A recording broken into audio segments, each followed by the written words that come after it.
merci de rejoindre votre journal de 22 heures à la une de l'actualité. Le président de la République décline les grandes lignes des priorités qu'il fixe à son gouvernement à l'occasion de la rentrée politique actuelle. Vous entendrez le chef de l'État dans ce journal. Et un éboulement spectaculaire de rochers en vallée de Maurienne, en Savoie, a entraîné une suspension du trafic ferroviaire et des poids lourds sur un axe majeur entre la France et l'Italie du Nord. C'était le titre. Bonsoir et merci de nous accueillir chez vous. Sous la présidence du président de la République et chef du gouvernement a eu lieu ce mardi 29 août 2023 la 11e séance du Conseil des ministres. Le président de la République, Ismaël Omar Guelleh, a dans une déclaration faite ce mardi dans le cadre du 11e Conseil de ministres, marquant la rentrée politique de cette année, élaboré un état de lieu général de la situation de notre pays et décliné les grandes lignes des priorités qu'il fixe désormais à son gouvernement. Le chef de l'État a rappelé dans cette intervention le rang prépondérant consenti au domaine social dans l'action qu'il conduit à la tête du pays et s'est réjoui de nombreuses réalisations enregistrées dans ce secteur. Toutes les explications avec Samantha Al-Saïd. C'est fait une journée vibrante et pleine de promesses au cœur du palais de la République de Djibouti. Un événement crucial s'est déployé, annonçant avec éclat le début d'une nouvelle ère politique pour le pays.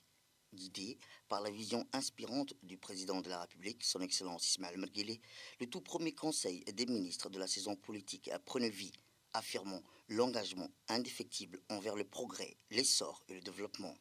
Dans une envolée qui marquait l'entrée solennelle dans la saison politique, le président de la République de Djibouti, son Excellence Ismaël Omar Guelleh, a présidé ce premier conseil des ministres. Ce moment emblématique s'est dessiné comme une tribune d'une importance capitale, destinée à dessiner les contours des actions gouvernementales pour les mois à venir. À travers cette assemblée capitale, le chef de l'État a mis en lumière les réalisations passées, les projets d'envergure en cours, et arboré avec finesse les défis qui croisaient la route, qu'ils soient sur la scène nationale ou internationale. Au cœur de son discours vibrant, le président de la République soulignait avec éloquence l'impératif d'intensifier les efforts pour atteindre les objectifs fixés et faire face aux défis. Alors que le monde évolue en perpétuelle mutation, il inscrivait en lettres majuscules les élections législatives récemment tenues qui avaient couronné l'avènement d'un nouveau président de l'Assemblée nationale, comme une illustration de l'attachement inébranlable du pays au processus démocratique, levant le voile sur la vigueur qui animait la scène politique. Sous les projecteurs de l'attention, les jeunes athlètes du pays s'illuminaient également, honorés pour leur prouesse exceptionnelle dans les arènes sportives. Le président a témoigné avec une fierté palpable que ces médailles étincelantes étaient le fruit mûr des efforts constants injectés dans le développement des infrastructures sportives, la formation des athlètes et la conception des programmes sportifs nationaux impeccables. S'étendant à l'horizon plus vaste, le président a pointé du doigt les secteurs de la santé, du numérique, de l'éducation, de l'habitat, ainsi que les réformes de l'administration publique, éclairant ce domaine dans son regard éclairé quant à leur potentiel économique considérable pour le pays. Il en a appelé à un dynamisme renouvelé du gouvernement face aux turbulences qui agitent le monde à l'échelle régionale et internationale. Les trajectoires stratégiques dessinées par le gouvernement accordaient également une place d'honneur au développement durable et à l'émancipation féminine dans le paysage technologique. Le président a réaffirmé avec conviction son engagement envers des politiques qui défendaient la cause du développement durable, qui renforçaient la présence féminine dans les sphères des nouvelles technologies. Cette rentrée politique, orchestrée par le président de la République, son Excellence Ismaël Omar Guelleh, a jeté les fondations d'une période de labeur intense et d'embûches stimulant pour le gouvernement. Les orientations stratégiques émanant de ce moment historique reflètent une vision globale, harmonisant les facettes variées du développement national, de la sécurité à l'économie, en passant par la diplomatie et la durabilité, cap vers l'excellence. Cette feuille de route promettait un Djibouti résolument tourné vers un futur étincelant dans l'inventaire général des stratégies redéfinies à notre développement. Le président Guelleh a cité également la nécessité pour notre pays de tirer profit des mutations géopolitiques en cours dans la région et le monde, en même temps que se prémunir contre les conséquences négatives de ce changement. Déterminée à jouer un rôle important dans la politique régionale et internationale, notre diplomatie doit instaurer un partenariat solide avec ces pays en permettant de promouvoir nos intérêts dans les domaines économiques et financiers, a soutenu le président Guilly, réitérant sa mobilisation pleine et entière à redoubler d'efforts en vue d'offrir à nos concitoyens la paix et la sérénité dont ils ont besoin pour vivre et prospérer.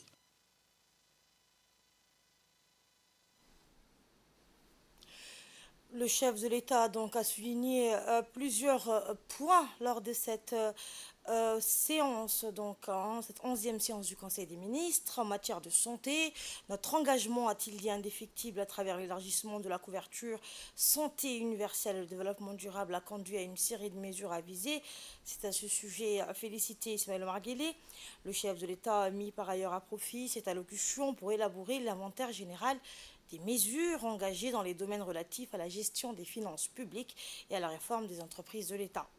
En ce qui concerne la gestion des finances publiques, l'évaluation conjointe, externe et indépendante a souligné l'existence de fondamentaux solides et l'allocation de ressources, a-t-il révélé.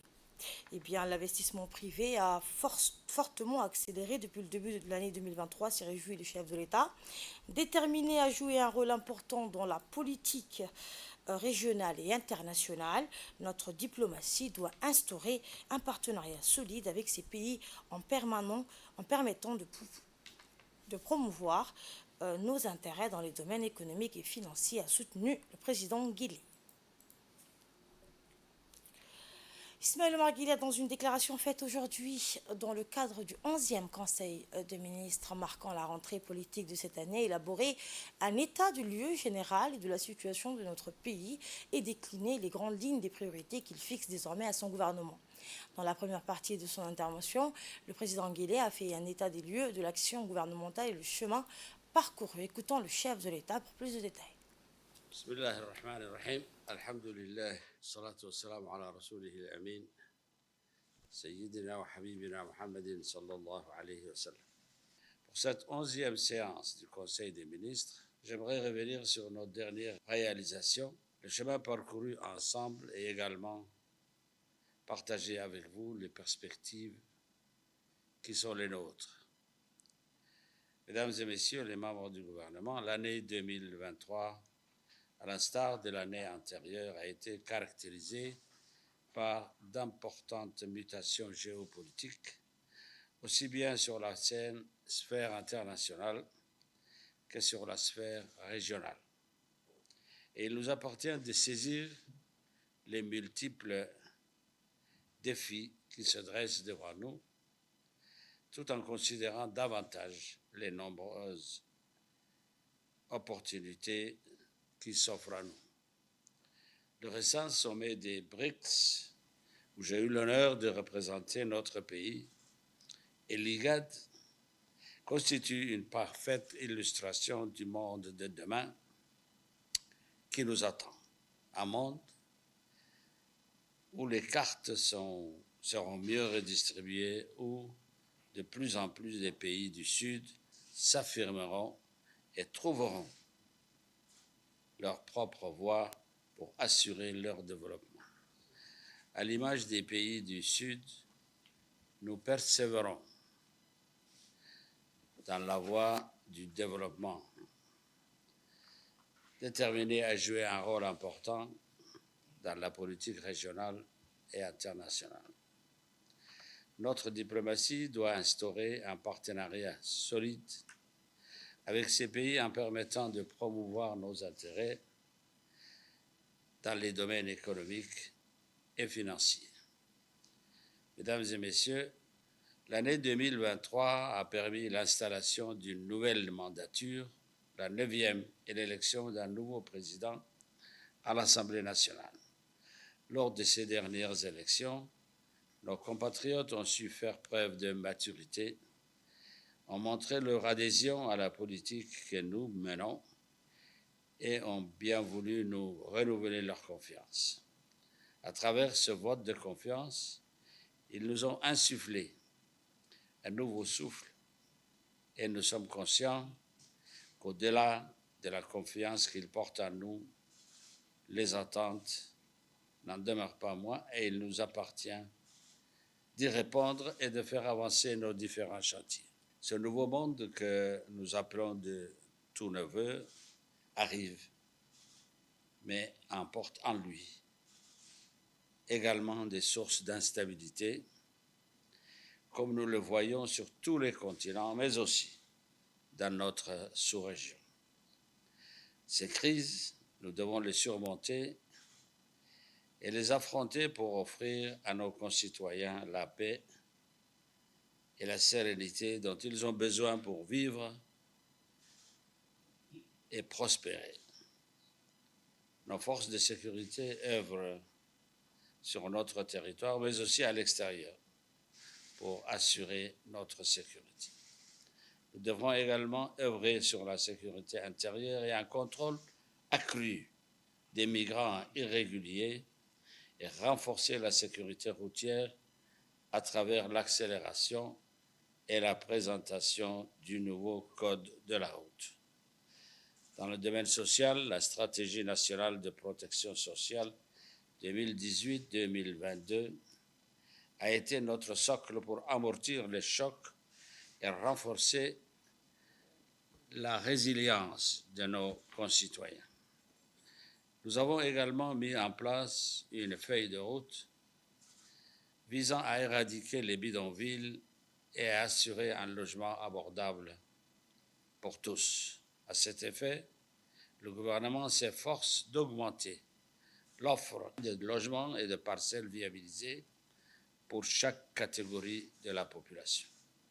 De même, la mise en place d'un schéma directeur d'éducation et de formation pour les 15 années à venir jette les bases d'un avenir prometteur en harmonie avec notre plan national de développement et axé sur l'épanouissement de notre capital humain. Dans le domaine de la santé, notre engagement indéfectible à travers l'élargissement de la couverture santé universelle et le développement durable a conduit à une série de mesures avisées et incluant l'adoption d'une stratégie en médicaments et produits pharmaceutiques pour les 5 années à venir. Le renforcement des chaînes d'approvisionnement et la création d'un centre hospitalier universitaire. Et dans le même sillage, le président de la République a rappelé les actions stratégiques et prioritaires et dans un même temps l'importance à conjuguer une grammaire commune au service de la nation. Notre politique en faveur des athlètes de haut niveau a commencé à donner les fruits escomptés, comme le confirment les médailles récemment remportées et les classements lors des dernières compétitions internationales. Il est important de continuer dans cet élan et d'accélérer la détection des jeunes talents. De nombreux efforts ont aussi été réalisés ces dernières années dans la gestion des finances publiques. À ce titre, l'évaluation conjointe et externe et indépendante du système de gestion des finances publiques selon la méthodologie PEFA a souligné que malgré l'existence de fondamentaux solides dans la gestion budgétaire et l'allocation de ressources, des insuffisances ont toutefois été mises en lumière et il convient de mettre en œuvre dans les meilleurs délais le plan d'action résultant de cette évaluation. Pour les réformes des entreprises publiques, afin d'améliorer la gouvernance économique et financière pour une administration moderne et conforme aux standards internationaux. Cette réforme, comme la charte de la gouvernance, devrait permettre d'avoir des établissements publics davantage efficients qui pourraient orienter davantage des ressources vers l'investissement public. L'investissement privé a fortement accéléré depuis le début de l'année 2023, comme l'attestent de nombreux chantiers en cours dans la capitale et dans les régions de l'intérieur, et accompagne désormais l'investissement public qui, pendant longtemps a été le seul moteur de la croissance. Il nous faut maintenir le soutien et l'accompagnement des initiatives privées pour la réalisation des projets et renforcer le partenariat public-privé dans les secteurs clés tels que la logistique et avec l'inauguration d'un dock flottant unique en Afrique et l'énergie comme l'atteste l'inauguration proclamée du parc éolien et la réalisation de la future centrale solaire pour un mix énergétique national afin d'assurer la transition énergétique et notre sécurité énergétique. La stratégie nationale d'inclusion financière permettra de renforcer l'intermédiation et de démultiplier l'investissement privé intérieur nécessaire à la vitalité de notre économie. Outre les mesures d'accompagnement, il convient d'accélérer la réforme du Code des investissements publics en cours. Dans le monde numérique, notre pays s'est résolument tourné vers l'innovation et la technologie du futur pour stimuler notre économie digitalisée, perfectionner notre administration et notre gouvernance. La révolution du numérique est en marche et il est donc important d'accompagner le volet institutionnel, notamment le Code du numérique, que nous venons d'adopter avant les vacances estivales par une accélération dans la digitalisation de notre économie et la généralisation des systèmes de paiement en ligne. Il convient également d'accompagner cette mutation sociale par un renforcement du volet de la sensibilisation. Il y a lieu d'encourager la participation des femmes dans les domaines des nouvelles technologies en offrant des formations appropriées. Divers projets soutenant le renforcement de l'utilisation et de l'accès aux TIC ont été développés pour les citoyens, en particulier les jeunes, les femmes et les populations rurales. Les bienfaits d'Internet et du numérique sont certes bénéfiques pour notre société, mais il convient d'accompagner notre jeunesse et de sensibiliser à certains méfaits de ces plateformes et de certains réseaux sociaux dont les caractères sont parfois choquants et dangereux. Il faudra aller sensibiliser les jeunes vers la société civile et l'enseignement et les collèges et les lycées, mais aussi dans les universités. À cette aune, il convient également de former les formateurs par le biais des centres de formation des enseignants.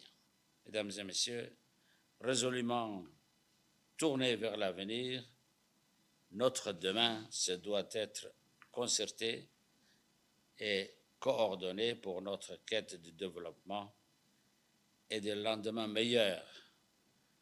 Je vous remercie de votre attention. Et en fin de journée, le porte-parole du gouvernement, Mohamed Ali Youssouf, nous a fait part de son compte rendu habituel sur les différentes questions à l'ordre du jour, suivant la première partie de ce compte rendu. Bismillah ar-Rahman ar-Rahim. Sous la présidence du chef de l'État, son Excellence M. Ismaël Omar Guelleh, s'est tenue la 11e séance du Conseil des ministres en ce mardi 29 août 2023. La première question donc est relative à un projet de décret portant modification du décret numéro 2010-230, présidence ministère de l'Intérieur, et relatif aux nouvelles dispositions réglementaires du Code de la route.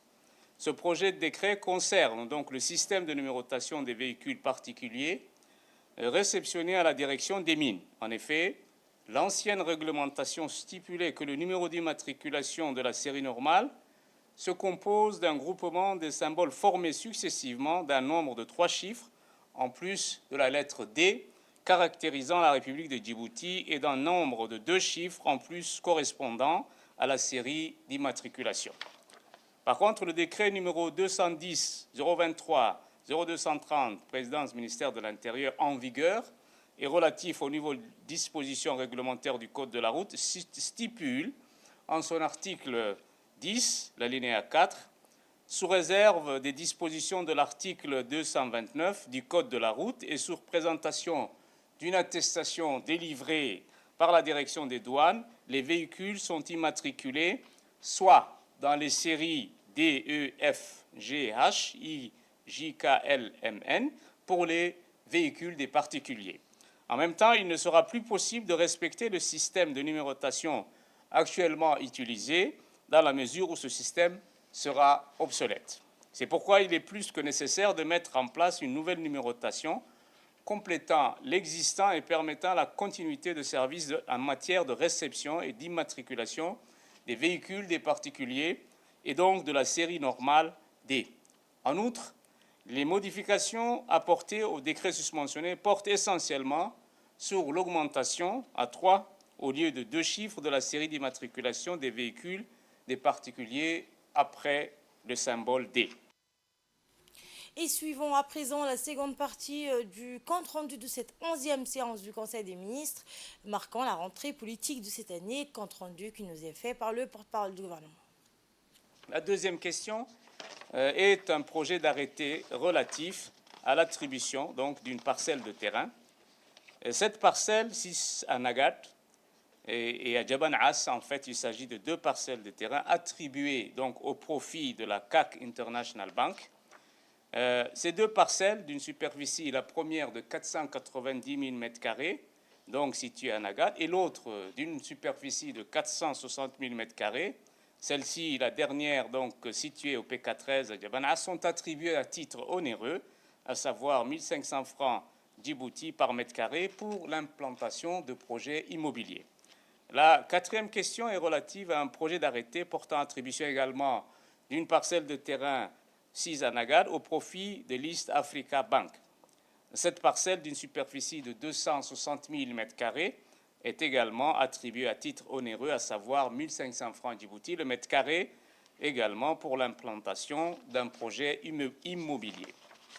En fin de séance, le ministre de l'Éducation nationale a fait une communication au Conseil sur la rentrée des classes qui aura lieu le dimanche 3 septembre 2023 pour l'enseignement fondamental et le mardi 5 septembre 2023 pour l'enseignement secondaire général, technique et professionnel. Tous les préparatifs de cette rentrée sont mis en place par les différents acteurs éducatifs.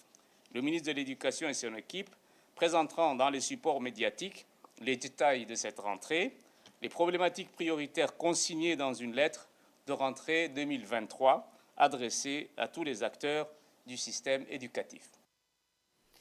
Dans le reste de l'actualité, Damedjok clôture ses Jeux d'été. Le CDC de la localité de Damedjok, en collaboration avec l'association des jeunes de la localité, a clôturé dans l'après-midi d'hier son tournoi d'été regroupant 3 disciplines, le football, le volleyball et la pétanque. La nouveauté de cette édition, c'est la participation des forces armées djiboutiennes de Ali Ounais aux différentes disciplines sportives du tournoi. En effet, plusieurs autorités civiles et militaires ont participé à cette clôture de tournoi d'été qui avait commencé au début du mois de juillet, à savoir le chef de village de Damedjok, le colonel des forces armées djiboutiennes du Bir, le directeur des régions du ministère de la Jeunesse et des Sports, des hauts cadres du même département, ainsi que les responsables des services déconcentrés. La finale de ce tournoi a été un grand succès, attirant de nombreux spectateurs et mettant en valeur le talent et la passion des joueurs locaux.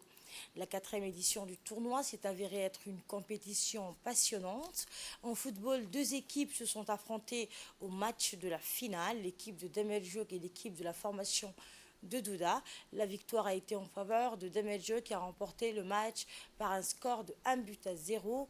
En volleyball, la finale a opposé l'équipe du Bir des forces armées djiboutiennes de Ali Ounais et l'équipe de Damedjok. Côté pétanque, c'était l'équipe des forces armées djiboutiennes qui avait raflé la coupe contre la sélection de l'équipe de Gouna. Et bien, à l'issue des matchs, les vainqueurs et les vaincus, ainsi que tous ceux qui se sont distingués au tournoi, ont été appelés à recevoir les récompenses et les trophées des mains des officiels.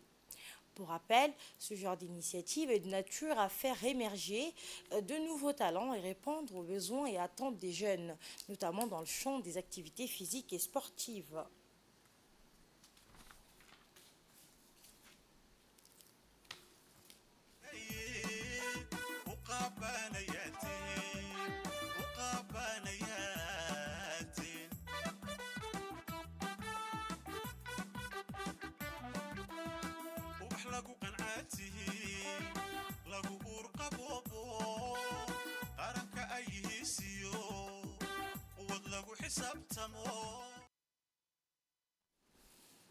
Autre information, une délégation comprenant des représentants du Bureau de coordination nationale pour la migration et de l'Organisation internationale pour les migrations, l'OIM, s'est réunie à Djekil pour donner naissance à une stratégie migratoire ambitieuse.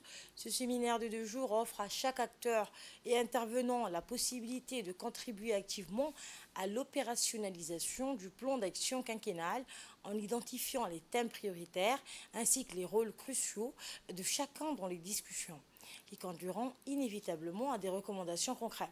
Au cours de ces journées intensives de réflexion, un cadre technique migrateur sera élaboré pour la gestion des migrations. Cela permettra d'identifier les actions prioritaires et les rôles spécifiques des institutions, favorisant ainsi une coordination optimale des efforts en matière de migration. Et à tout le monde, aux participants également et aux participantes qui viennent bien sûr pour certains peut-être un peu de loin. Donc, et c'est un grand honneur et un réel plaisir pour moi d'être parmi vous, bien sûr, pour la cérémonie d'ouverture de cet atelier de présentation de la stratégie nationale pour les migrants et le plan d'action quinquennal et identification des priorités en matière de migration dans la région de l'intérieur. Donc, durant ces 2 journées, j'espère que cet atelier permettra de consolider davantage vos connaissances et apporter, bien sûr, beaucoup de choses, de bons résultats. Et sans tarder, en souhaitant plein succès à vos travaux, je déclare ouvert l'atelier. Et écoutons un extrait du mot de la représentante du Bureau de coordination nationale pour la migration pour plus de précision. La République de Djibouti, par sa situation géographique, à la rencontre de l'Éthiopie et de la Somalie et possédant le plus court chemin vers la péninsule arabique, fait face à de nombreux défis liés à la migration. Le Bureau de coordination nationale pour la migration, principal interlocuteur des partenaires travaillant dans le domaine de la migration, souligne l'importance de cet atelier de 2 jours qui permettra à chaque acteur et partie prenante d'apporter sa contribution active dans l'opérationnalisation du plan d'action quinquennal en définissant les thèmes prioritaires. Le Bureau met l'accent sur le rôle déterminant de chacun des acteurs et parties prenantes dans les échanges et réflexions qui aboutiront nécessairement sur des recommandations concrètes. Par ailleurs, au cours de ces 2 jours de réflexion, il serait opportun d'élaborer un cadre technique migratoire sur la gestion de la migration permettant d'identifier les actions prioritaires du plan d'action de façon périodique et les rôles spécifiques de chaque institution et de mettre en synergie les efforts, les actions et les programmes sur la migration. J'aimerais rendre hommage à tous les points focaux représentant nos différentes institutions des régions qui ont fourni un effort colossal pour l'élaboration en premier lieu de la stratégie nationale et en second le plan d'action qui ont été validés par le gouvernement de Djibouti. Et dans l'actualité hors de nos frontières, je vous le disais en titre, un éboulement spectaculaire de rochers en vallée de Maurienne en Savoie, après un épisode caniculaire suivi de fortes pluies, a entraîné une suspension du trafic ferroviaire et des poids lourds sur un axe majeur entre la France et l'Italie du Nord. Dimanche, en fin d'après-midi, plusieurs blocs de rochers représentant un volume d'environ 700 mètres cubes ont percuté les crans de protection installés sur la route du département 1006 dans un secteur particulièrement surveillé. C'est ce qu'a expliqué la préfecture de Savoie. Et c'est ainsi que prend fin cette édition. Je vous souhaite de passer une excellente soirée.